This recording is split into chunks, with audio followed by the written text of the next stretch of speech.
Welcome to study with Neelam. I hope आप सभी लोग बहुत अच्छे होंगे। आज हम कंप्लीट करेंगे 2 और 3 फरवरी 2022 के सभी बेस्ट करंट अफेयर्स क्वेश्चन। चलिए तो शुरू करते हैं लेक्चर। फटाफट करते हैं अपनी जीत की तैयारी। आपके लिए क्वेश्चन है, पद्म पुरस्कार 2021 में पद्म विभूषण से किसे सम्मानित नहीं किया गया है। ये रहे आपके ऑप्शन। इसमें से आप आंसर कीजिए, आपको जो राइट लगता है, और वीडियो के लास्ट में आपको इसका आंसर मिलेगा। चलिए, पहला क्वेश्चन है हमारा, हाल ही में संसद में पेश की गई इकोनॉमिक सर्वे के अनुसार वित्तीय वर्ष 2022-23 में देश के जीडीपी ग्रोथ रेट रहने का अनुमान क्या व्यक्त किया गया है।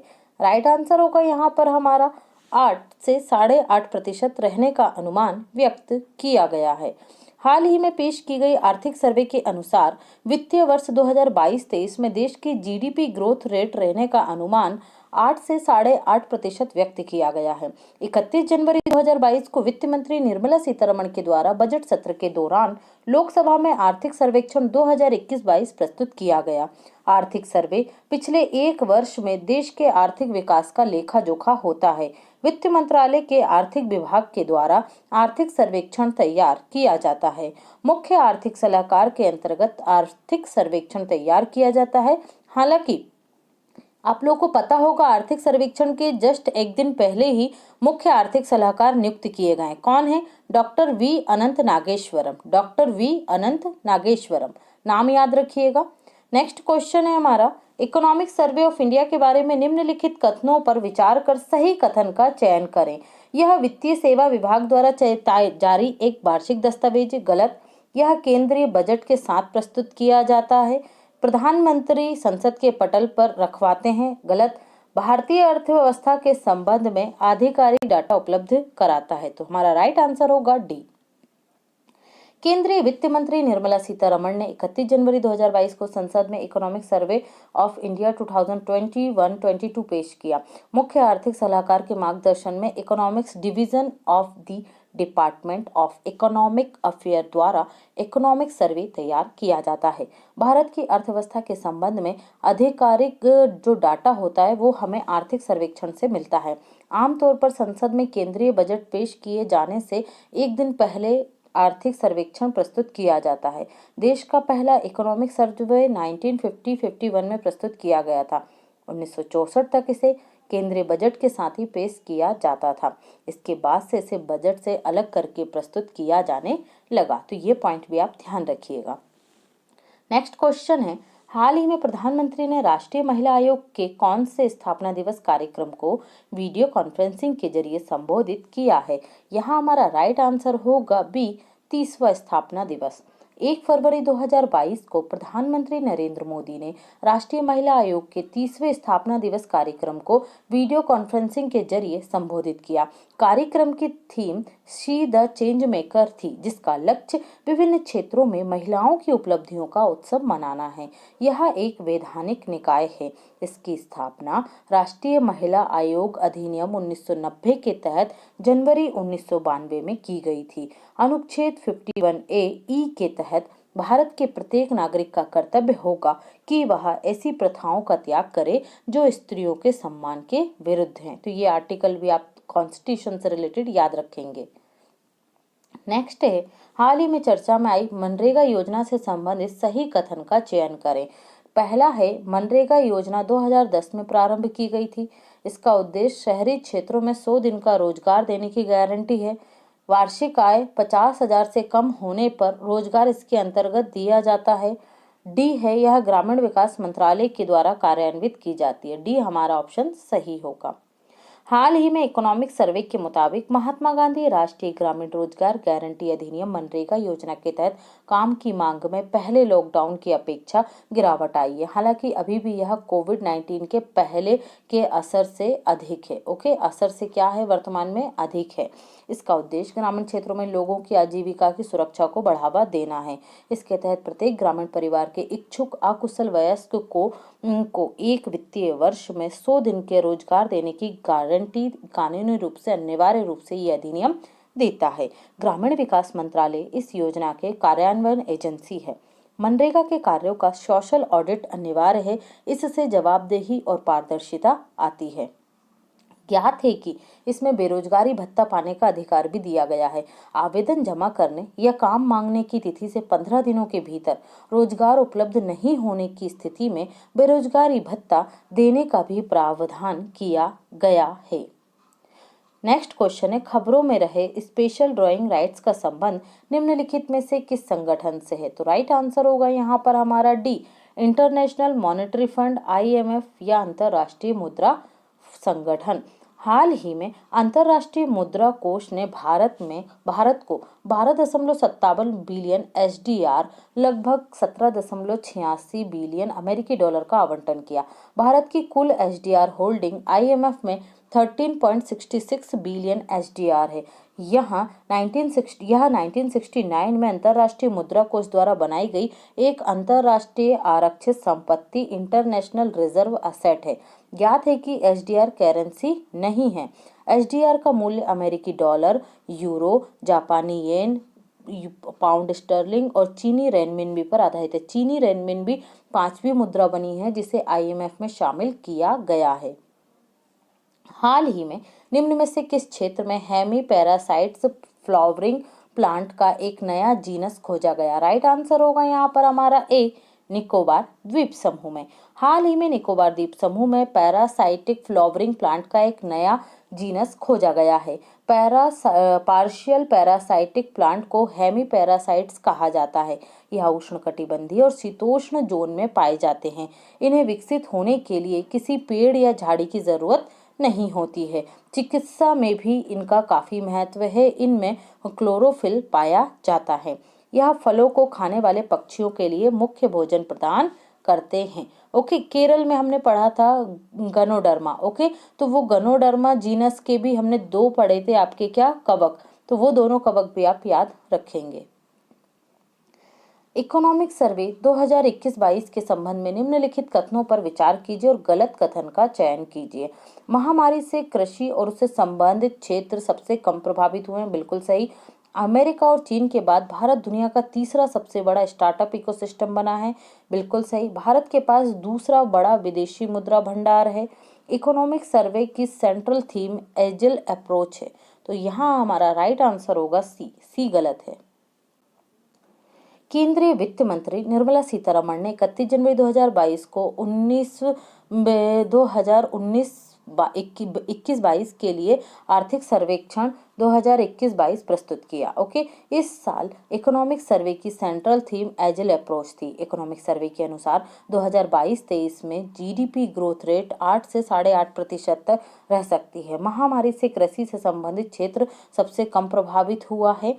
मान्यता प्राप्त स्टार्टअप्स की संख्या में वृद्धि हुई है, जहां 2016-17 में इनकी संख्या मात्र 733 थी, जो 2021-22 में बढ़कर 14,000 से अधिक हो गई है। अमेरिका और चीन के बाद भारत अब दुनिया का तीसरा सबसे बड़ा स्टार्टअप इकोसिस्टम बन गया है।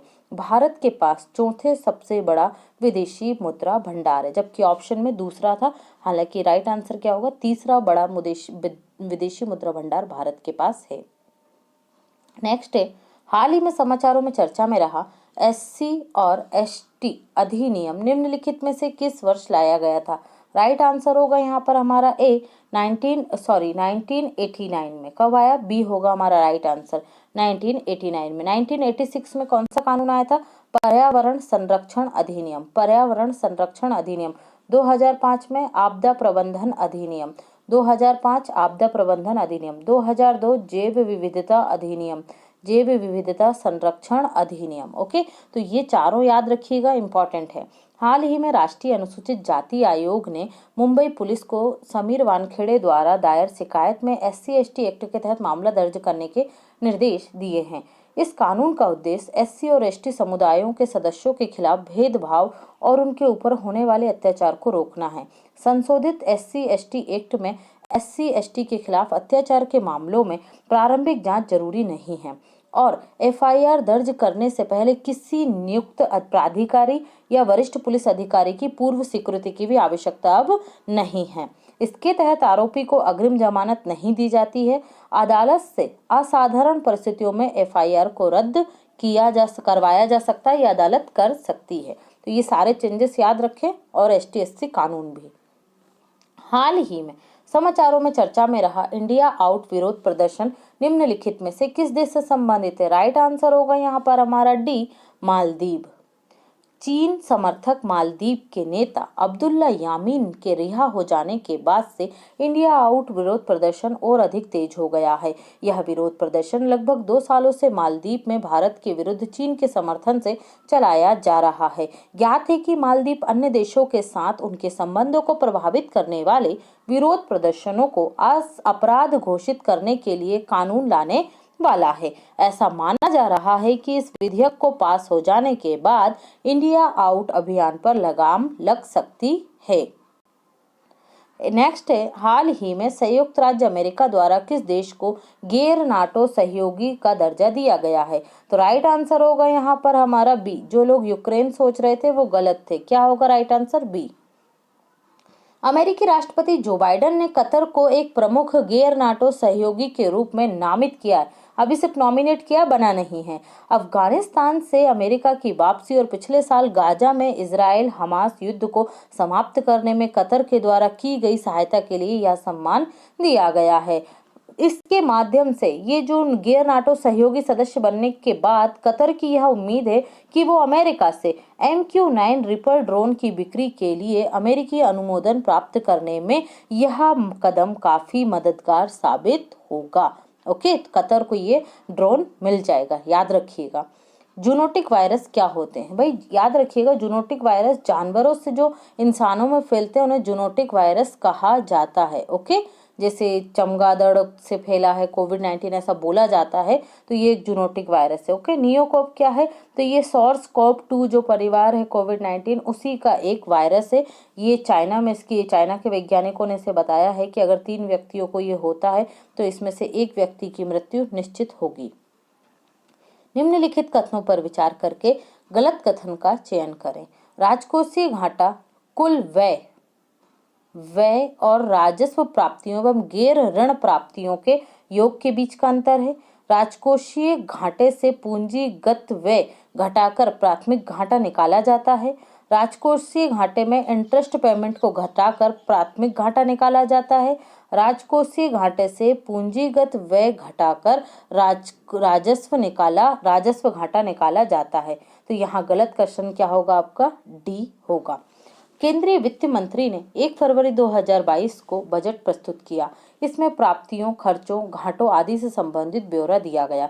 राजकोषीय घाटा कुल व्यय और राजस्व प्राप्तियों एवं गैर ऋण प्राप्तियों के योग के बीच का अंतर होता है। यह दर्शाता है कि सरकार ने नेट कार्यकाल मतलब एक पूरे पिछले वर्ष में कितना खर्च किया है या कर रही है।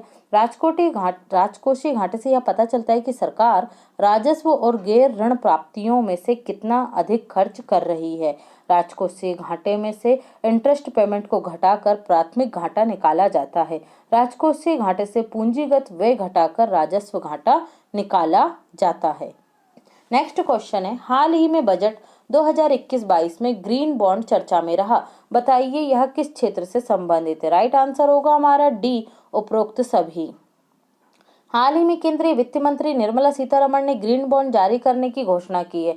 ग्रीन बॉन्ड की सहायता से ग्रीन प्रोजेक्ट को फंड करने के लिए पूंजी जुटाई जाती है। इसके अंतर्गत नवीकरणीय ऊर्जा, सतत जल प्रबंधन और स्वच्छ परिवहन आदि से संबंधित प्रोजेक्ट ग्रीन प्रोजेक्ट के उदाहरण हैं। बॉन्ड पर पारंपरिक रूप से निवेशकों को एक निश्चित ब्याज दर मिलता है। 2007 में यूरोपीय निवेश बैंक और विश्व बैंक जैसे कुछ डेवलपमेंट बैंकों द्वारा ग्रीन बॉन्ड लॉन्च किया गया था। याद रखिएगा 2007 में। ज्ञात है कि कार्बन न्यूट्रलिटी की दिशा में ग्रीन बॉन्ड एक महत्वपूर्ण कदम माना जा रहा है। नेक्स्ट है, हाल ही में चर्चा में रहे स्पेशल इकोनॉमिक जोन से संबंधित गलत कथन का चयन करें। एक स्पेशल इकोनॉमिक जोन आमतौर पर देश के अंदर एक शुल्क मुक्त क्षेत्र होता है। स्पेशल इकोनॉमिक जोन के माध्यम से निवेश को प्रोत्साहित किया जाता है। देश में स्पेशल इकोनॉमिक जोन एक्ट 2010 में आया था।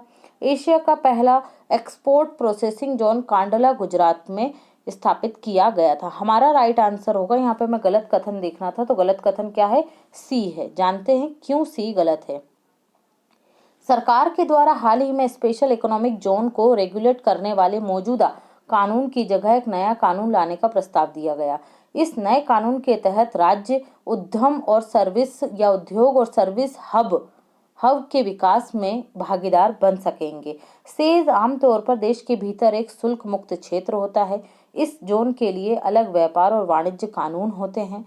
इसका उद्देश्य निवेश को प्रोत्साहित करना और रोजगार के अवसरों को बढ़ावा देना है। एशिया का पहला एक्सपोर्टिंग प्रोसेसिंग जोन 1965 में कांडला गुजरात में स्थापित किया गया था, जबकि the special economic zone act 2005 में आया था, ना कि 2010 में। यह अधिनियम 2006 सेज नियमों के साथ लागू हुआ है। हालांकि सेज भारत में विदेश व्यापार नीति के तहत 2000 से 2006 तक लागू रहा। बोर्ड ऑफ अप्रूवल इसका शीर्ष निकाय होता है। इसके हेड वाणिज्य विभाग, वाणिज्य और उद्योग मंत्रालय के सचिव होते हैं। कौन है वाणिज्य एवं उद्योग मंत्री वर्तमान में? हमारे पीयूष गोयल। नेक्स्ट है, भारतीय संविधान के निम्नलिखित में से किस अनुच्छेद के अंतर्गत स्वास्थ्य मौलिक अधिकार माना गया है? राइट आंसर होगा यहाँ पर हमारा डी, आर्टिकल 21 के तहत। हाल ही में केंद्रीय बजट के अंतर्गत निजी क्षेत्र के स्वास्थ्य सेवा प्रदाताओं ने नेशनल डिजिटल हेल्थ इकोसिस्टम और मेंटल हेल्थ पर फोकस होने पर बजट की प्रशंसा की है। सुप्रीम कोर्ट ने संविधान के अनुच्छेद 21 के तहत हेल्थ केयर को मौलिक अधिकार माना है। मानसिक स्वास्थ्य के क्षेत्र में मेंटल डिसऑर्डर और इससे संबंधित योग्य प्रोफेशनल की कमी को दूर करने के लिए सरकार ने 1982 में मेंटल हेल्थ प्रोग्राम को लॉन्च किया था। मानसिक स्वास्थ्य देखभाल अधिनियम 2017 मानसिक विकारों से जूझ रहे लोगों को सरकार द्वारा संचालित तथा वित्त पोषित सेवाओं से मानसिक स्वास्थ्य देखभाल और उपचार तक पहुंच की गारंटी देता है। 2020 में सामाजिक न्याय और अधिकारिता मंत्रालय ने चिंता, तनाव, अवसाद और अन्य मानसिक विकारों का सामना कर रहे लोगों की सहायता के लिए 24/7 एक टोल फ्री नंबर, कौन सा, किरण के नाम से प्रारंभ किया गया था। हाल ही में एमनेस्टी इंटरनेशनल के द्वारा क्या होगा यहाँ पर?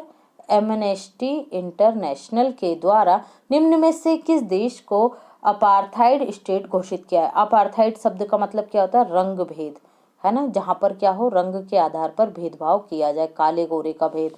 ठीक है, तो ये किसे कर दिया है एमनेस्टी इंटरनेशनल के द्वारा? तो याद रखिएगा, ये किया गया है इजराइल को। ओके, रंग भेद स्टेट घोषित कर दिया है।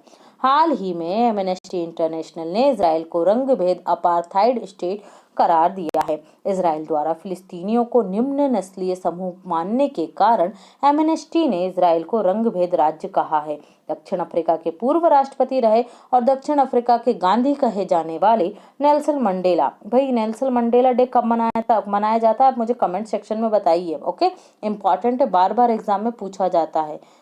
मंडेला के नेतृत्व में दक्षिण अफ्रीका में भी रंग भेद का अंत किया गया था। उन्होंने 1998 से 1999 तक गुटनिरपेक्ष आंदोलन के महासचिव के रूप में कार्य किया। उन्हें 1990 में भारत रत्न और 1993 में नोबेल शांति पुरस्कार से सम्मानित किया गया था। संयुक्त राष्ट्र ने 2019, ये मोस्ट इम्पॉर्टेंट है, 2019 से 2028 तक की अवधि को नेल्सन मंडेला शांति दशक घोषित किया है। 2019 से 2028। हाल ही में वर्ल्ड वेटलैंड डे, विश्व आर्द्रभूमि दिवस कब मनाया गया है? राइट आंसर होगा हमारा 2 फरवरी को मनाया गया है। प्रतिवर्ष 2 फरवरी को विश्व आर्द्रभूमि दिवस मनाया जाता है। 2 फरवरी 1971 को ईरान के रामसर में आर्द्रभूमि पर रामसर स्थल कन्वेंशन को अपनाया गया था। इस कारण प्रतिवर्ष 2 फरवरी को यह दिवस मनाया जाता है। पहला विश्व आर्द्रभूमि दिवस 1997 में मनाया गया था। इसका उद्देश्य आर्द्रभूमि के बारे में जागरूकता उत्पन्न करना है। अगर आपने टेलीग्राम चैनल ज्वाइन कर लिया होगा तो मैंने कल ही इससे रिलेटेड टोटल 10 MCQs डाले थे, जिससे ये पूरा टॉपिक आपका क्लियर हो गया होगा। ओके, जिन स्टूडेंट ने टेलीग्राम चैनल ज्वाइन नहीं किया है तो आप लोग ज्वाइन कीजिए, आपको हेल्प मिलेगी उससे। इसका उद्देश्य आर्द्रभूमि के बारे में जागरूकता उत्पन्न करना है। आर्द्रभूमि को स्थलीय और जलीय पारिस्थितिकी तंत्र के बीच एक संक्रमणशील क्षेत्र के रूप में माना जाता है। जो दलदली क्षेत्र होता है वह होती है आर्द्रभूमि।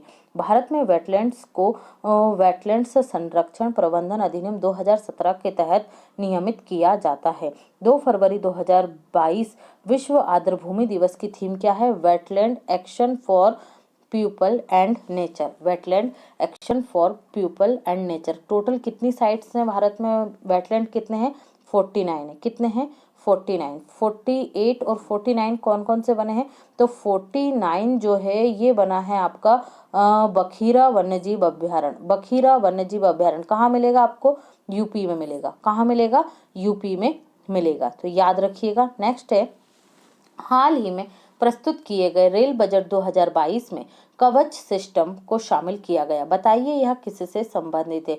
राइट आंसर होगा यहाँ पर हमारा बी, शून्य दुर्घटना। जो रेल दुर्घटना होती है उसमें शून्यता लाने से, मतलब अब कोई दुर्घटना ना हो ऐसा सिस्टम कवच के रूप में अपनाया जाएगा। हाल ही में रेल मंत्री अश्विनी वैष्णव ने बजट में रेलवे से संबंधित घोषणाओं की सराहना की और यह भी बताया कि कवच सिस्टम में क्या शामिल किया गया। ठीक है, कवच एंटी कोलाइजन डिवाइस नेटवर्क होगा। ठीक है, जो आपस में भिड़ंत होती है उसे रोकेगा। इसका विकास स्वदेशी रूप से किया गया है, इसलिए इम्पोर्टेंट है। यह भारतीय रेलवे को शून्य दुर्घटनाओं के लक्ष्य को प्राप्त करने में मदद करेगा। आपसे पूछा जाएगा कि कवच का संबंध किस मंत्रालय से है, किस क्षेत्र से, तो याद रखिएगा रेलवे से है। यह रेडियो कम्युनिकेशन, माइक्रो प्रोसेसर और ग्लोबल पोजिशनिंग सिस्टम तकनीकी पर आधारित है। हाल ही में चर्चा में रहा जल जीवन मिशन से संबंधित गलत कथन का चयन करें। जल जीवन मिशन 2015 से लागू है। इसका उद्देश्य 2024 तक गांव में नल से जल प्रदान करना है। पहला नल से जल वाला राज्य गोवा बना है। नल से जल अभियान जल जीवन मिशन का एक प्रमुख घटक है। हमारा राइट आंसर होगा यहाँ पर ए। हमें क्या देखना था, गलत, तो ये क्या है, पहला पॉइंट गलत है। भारत सरकार राज्यों के साथ मिलकर अगस्त 2019 से जल जीवन मिशन लागू कर रही है। इसका उद्देश्य 2024 तक गांवों में सभी घरों और सार्वजनिक स्थानों में नल के पानी की आपूर्ति सुनिश्चित करनी है। यह योजना जल जीवन मिशन का एक घटक है। मिशन का अनुमानित परिव्यय 3.60 लाख करोड़ है, जिसमें से केंद्र सरकार के द्वारा 2.80 लाख करोड़ रुपए खर्च किया जाएगा। तेलंगाना, गोवा, तेलंगाना, हरियाणा, पुडुचेरी, अंडमान निकोबार द्वीप समूह, दादर नागर हवेली, दमन और दीव में सभी ग्रामीण घरों में नल के पानी के आपूर्ति की जा रही है। ओके, नल सभी घरों में क्या हो रहा है, अब नल से जल पहुंच रहा है। तो याद रखिएगा गोवा, तेलंगाना, हरियाणा, पुडुचेरी, अंडमान निकोबार द्वीप समूह, दादर नगर हवेली और दमन दीव में। हाल ही में बजट 2022 के दौरान प्रधानमंत्री गति शक्ति मास्टर प्लान 2022-23 से संबंधित गलत कथन का चयन करें।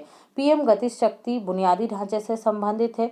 पीएम गति शक्ति मास्टर प्लान के 6 प्रमुख स्तंभ हैं। इसका उद्देश्य ईज ऑफ लिविंग में सुधार करना है। राइट आंसर होगा हमारा क्या, डी। उपरोक्त में से कोई भी गलत नहीं है। ओके,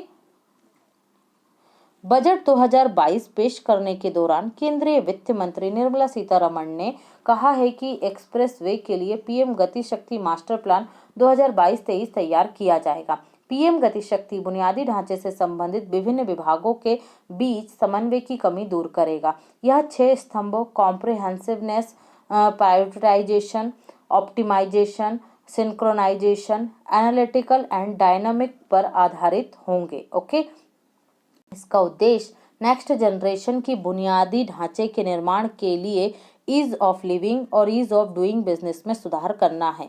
आप लोगों को पता है ease of doing business report कौन जारी करता था वर्ल्ड लेवल पर, हालांकि नीति आयोग तो करता ही है, वर्ल्ड लेवल पर करता था इसे विश्व बैंक, है ना। लेकिन विश्व बैंक ने अब इस रिपोर्ट को जारी करना क्या कर दिया है, बंद कर दिया है। क्लियर, याद रखिएगा।